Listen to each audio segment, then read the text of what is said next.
Hello my viewers, welcome to my kitchen. तो आज की रेसिपी है कोकोनट के लड्डू। ये बनाने बहुत ही आसान है, बहुत ही क्विक है और बहुत ही कम इंग्रेडिएंट्स में बन जाते हैं और इसमें बनाने में समय भी बहुत ही कम लगता है। कोई भी फेस्टिवल हो या कोई भी फंक्शन हो, स्वीट के बिना फेस्टिवल और फंक्शन अधूरे ही है। तो आज हम बनाएंगे कोकोनट के लड्डू मेरे किचन में, मेरी स्टाइल में।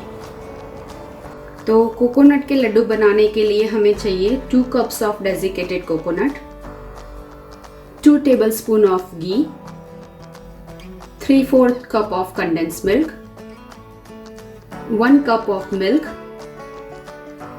Half cup of milk powder,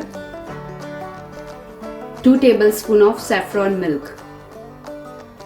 तो कोकोनट के लड्डू बनाने के लिए हम सबसे पहले लेंगे क्लैरिफाइड बटर 2 टेबलस्पून और इसको मेल्ट करेंगे हम।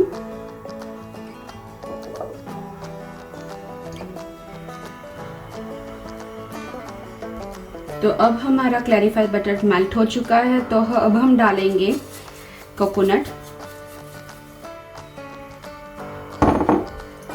को हम अच्छे से मिक्स कर लेंगे। तो अभी हमें ये कोकोनट को 3 to 4 मिनट्स के लिए अच्छे से सेकना है। तो कोकोनट को हमें कंटिन्यूस हिलाते रहना है जिससे ये जल ना जाए, और आपको ध्यान रखना है कि आपकी गैस की आंच धीमी होनी चाहिए। तो 3 to 4 मिनट्स हो चुके हैं फ्रेंड्स। अब हमारा कोकोनट अच्छे से सीख गया है और कोकोनट की खुशबू भी आने लगी है। तो इस टाइम पे हम डालेंगे 1 कप ऑफ मिल्क।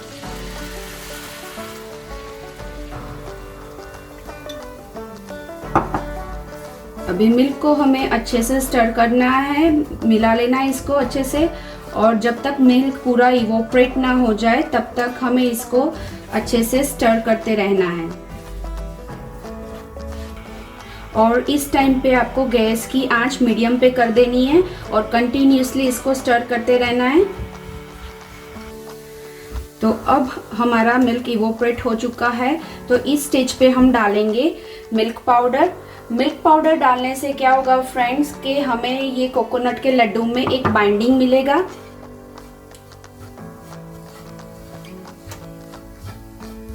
तो मिल्क पाउडर को भी हम अच्छे से मिक्स कर लेंगे।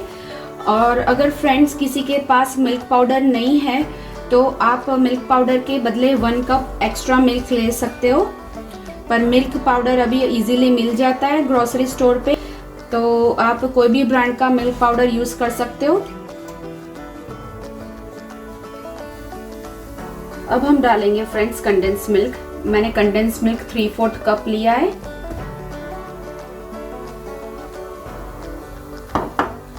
इसको भी हम अच्छे से मिक्स कर लेंगे।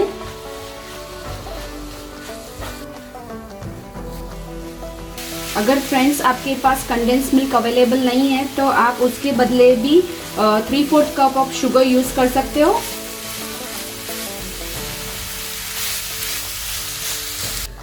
तो फ्रेंड्स अब हमारा कंडेंस मिल्क का वाटर भी इवोपरेट हो चुका है और अब आप देख सकते हो हमारा मिक्सचर भी कंबाइंड हो चुका है। तो इस स्टेज पे हम डालेंगे सैफरॉन मिल्क, जो मैंने पहले से रेडी करके रखा था। मैंने पिंच ऑफ सैफरॉन और थोड़ा मिल्क मिक्स करके रखा था। तो इसको हम मिक्स कर लेंगे अभी। तो ये मैं यूज कर रही हूँ कलर लाने के लिए, मैं कोई भी आर्टिफिशियल कलर इसमें यूज नहीं कर रही। अगर आपको सैफरॉन यूज नहीं करना तो इसके बदले आप कोई फूड कलर भी यूज कर सकते हो।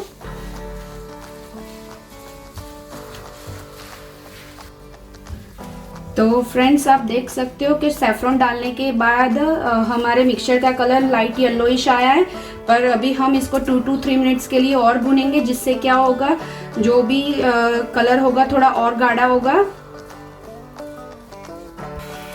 तो फ्रेंड्स आप देख सकते हो अब हमारा मिक्सचर रेडी हो चुका है। तो अब हम इसको प्लेट में निकाल लेंगे और थोड़ा ठंडा होने देंगे, उसके बाद हम इसके लड्डूस बनाएंगे। तो फ्रेंड्स अब ये मिक्सचर को हम प्लेट में निकाल लेंगे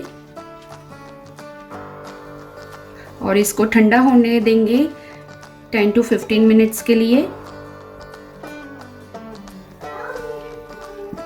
तो फ्रेंड्स अब हमारा मिक्सचर ठंडा हो चुका है, तो अब हम इसके लड्डू बनाएंगे।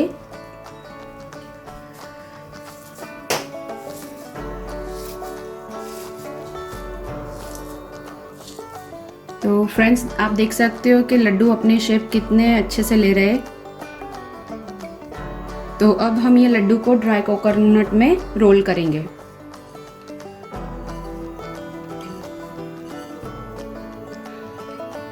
तो इसको अब हम ये प्लेट में निकाल लेंगे। तो ऐसे ही हम सारे लड्डू एक के बाद एक रेडी कर लेंगे। फ्रेंड्स मैंने खाली सैफरन यूज़ किया है कलर लाने के लिए, पर अगर आपको डिफरेंट कलर्स के लड्डू बनाने हैं तो आप आपके हिसाब से डिफरेंट कलर्स के फूड कलर्स यूज़ करके अलग अलग कलर के लड्डू बना सकते हो। तो फ्रेंड्स देखिए मैंने सारे लड्डू बारी बारी बना लिए। तो अब हमारे ये लड्डू रेडी है सर्विंग के लिए। तो देखा फ्रेंड्स कितने झटपट से बन गए हमारे कोकोनट के लड्डू, इसमें बहुत समय भी नहीं लगा। तो आप भी बनाइए और एंजॉय कीजिए ये फेस्टिवल सीजन में।